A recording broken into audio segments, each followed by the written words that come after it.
What's up, y'all? It's that Sports Kid here with my 2023 Notre Dame Fighting Irish season predictions. Let's get into it. Last year, the Fighting Irish went 9-4. Pretty decent season. Could have been a lot better. This season, Vegas predicts them to win between 8 and 9 games. They have 14 players returning, 6 on offense and 8 on defense. And 3 Fighting Irish players were drafted in the 2023 draft. The recruiting class was quite good. Marcus Freeman, in his second season, has continued to bring in great quality players to Notre Dame.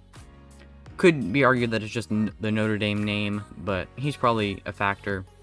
Brought in the 13th ranked class and the 38th ranked transfer class.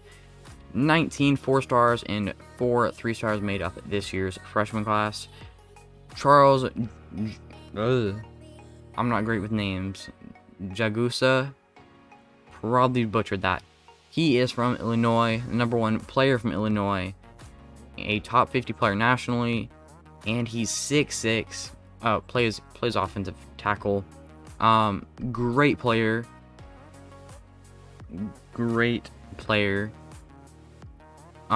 Yeah. Jeremiah Love, coming in from Missouri, the number 3 player from Missouri and the number 5 running back in this class. 6 foot, 190, and a top 100 player in the country. Another 4-star, very good. Probably start soon enough.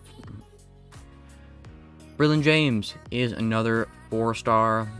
He is coming in from Round Rock, Texas, and plays wide receiver. 6'2", 185, a top 25 player from Texas, and a top 20 receiver. Also a top 150 player in the country. Very good freshman class. The transfer portal was very good. Lots of players coming in to South Bend. Seven players. 3 of them will be starters, including probably the most important player on this team. The player with the biggest, big deal guy, Sam Hartman. I believe he is an ACC record-setting quarterback, transferring in from Wake Forest. I think he pretty solidly has a job. I don't think he's battling with anyone. Fantastic quarterback. This is his super senior, maybe even a COVID year that he's using as a grad student, I think. 1 year sort of replacement, plug and play guy, hopefully. Should be very good and help this team out a ton. Javante Jean Baptiste. Maybe I said that right, maybe not. He's a 4-star linebacker transferring in from Ohio State, a team that he will play later in this season. Along with those 2 4-stars, there is 1 other 4-star, 3 3-stars, and a 2-star kicker transferring in. Pretty good transfer class. Personal ratings for Notre Dame, I'm giving them an 8.5 on offense. The run game, I believe, should be very good. Then you, of course, have Sam Hartman, who is very experienced, of course, in his 5th year, maybe 6th year. Then on the defensive side, I'm going to give him a 9 out of 10. Going to be a very strong defense. Probably a top 10 defense in the country. Pretty good. Should absolutely help them win more than 9 football games this season. Here is the Notre Dame football schedule. If you didn't know, Notre Dame plays as an independent team. They are not part of any conference. They can schedule any teams they want. But this season, they have a very strong schedule. It is getting an A. Very strong. Start out with Navy, Tennessee State, NC State, and Central Michigan. Then we go into sort of a tough stretch: Ohio State, Duke, Louisville, and USC. Then we finish out with Pitt, Clemson, Wake, and Stanford. Every sort of third of the season, we have a pretty good team that they're going to play. Probably top 15, top 10 team. We're going to start out with Navy. This is a very long, historic rivalry between the Naval Academy and Notre Dame. This year, the game is going to be played in Ireland, of all places. Ireland. It will be also the first game of the season of like any team. This will be the first game played in FBS this season. Very big deal. I feel like Navy usually keeps it pretty close.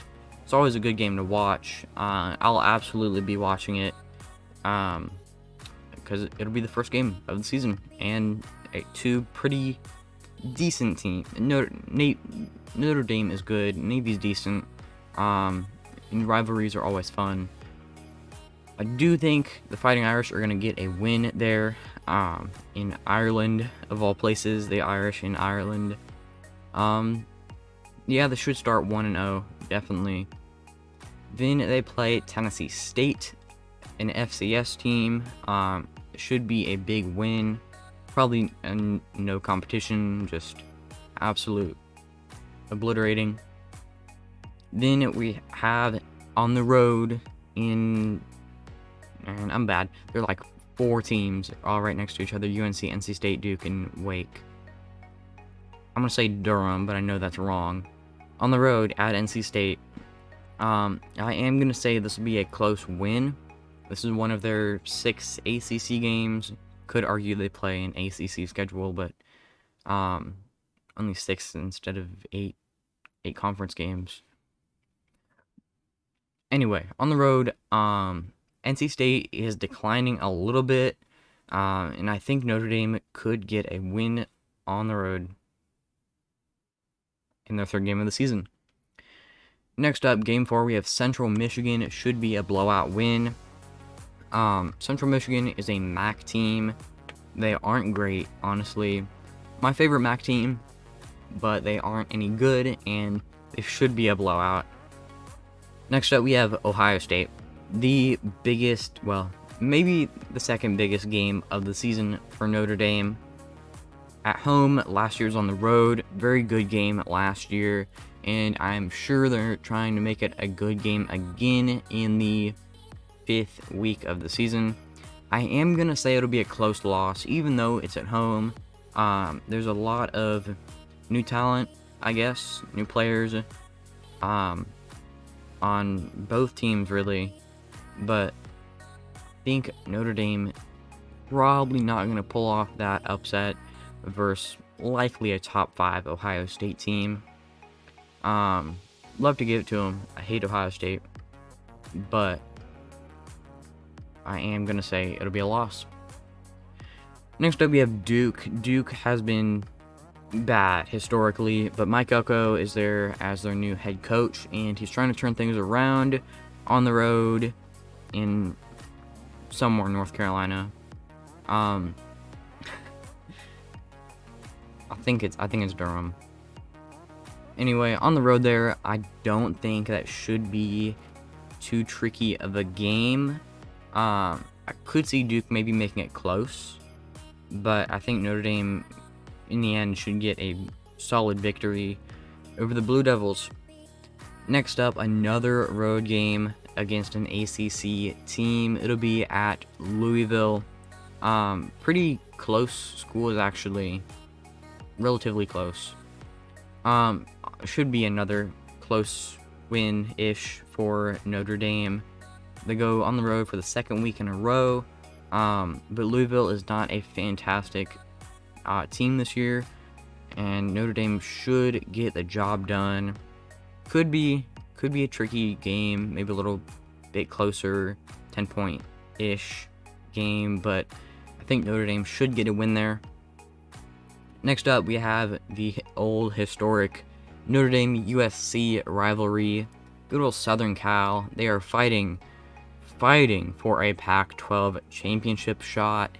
I'd like to say that USC is going to be really good this year, but I'd also like to say Notre Dame is going to be really good.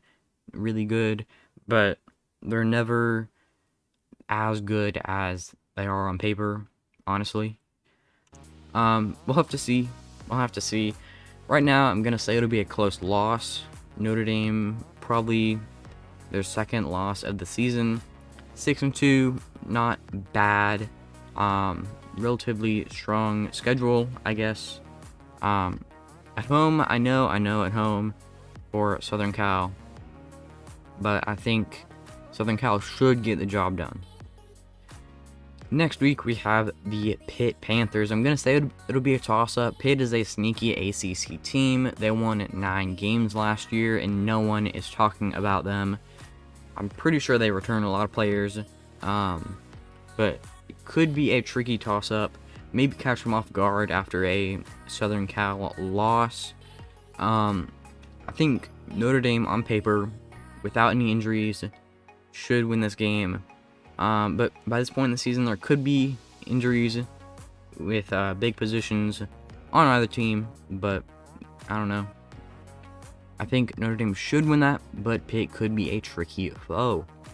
Next, we have Clemson on the road in Death Valley. It is so difficult, so difficult to win in Death Valley. Last year, final game of the regular season, Clemson versus South Carolina. South Carolina won that game, and it broke like a 45, I want to say 46 maybe, home game winning streak for Clemson. Just insanely difficult to play in Death Valley. Last year, this game was in South Bend, but I think on the road, I think they're going to split the series, and Clemson will get a win against the Fighting Irish. Wake is the next team on the schedule. Another North Carolina ACC team. Could be a bit of a toss-up. We do have Sam Hartman going back to Winston-Salem. Pretty sure that's where Wake plays. Going back to Winston-Salem could be emotional, I guess, maybe for him. I definitely could see Wake keeping this game close. Wake played Clemson really close last year. They weren't fantastic, but they might be better. Probably not, but maybe. And after a loss to Clemson, I think Wake could keep it close. I think I just repeated what I already said, but whatever. Made the point. Stanford, last game of the season, another rivalry. Notre Dame rivalries are usually pretty good. Crummy teams, but usually pretty good. Stanford on the road, I think that should be honestly a big win. Stanford is fighting to be one of the worst teams in college football this season. They're going to be terrible. Probably bottom of the Pac-12. At least bottom of the Pac-12. Notre Dame should probably get a blowout win in that game. Yeah, should be a good season for Notre Dame. I'm going to say a 9-3 record. This is a very difficult schedule. We do have Tennessee State, Central Michigan, and Stanford. Those should all be big wins, probably by 35 or 40 points. Then we have the closer games. Navy, NC State, Duke, and Louisville. Should be 7-0. In those games. Then we have Pitt and Wake. I could see them winning one, maybe winning two, maybe winning neither. For the sake of things, I'll say they win one game in the toss-up category for 8 wins, and then I think they win at least one of these close loss games. They pull off an upset, and I think they win one of those for a final record of 9-3. Let me know what you think. Sam Hartman, fantastic quarterback. We'll see if he can produce as well as he has at Wake and South Bend. I don't quite think his receivers are as good for at Notre Dame, but he can probably get things going on his feet. I think he's a scrambling quarterback. Probably wrong. Yeah, let me know what you think about Notre Dame. Thank you so much for watching, and until the next one, peace.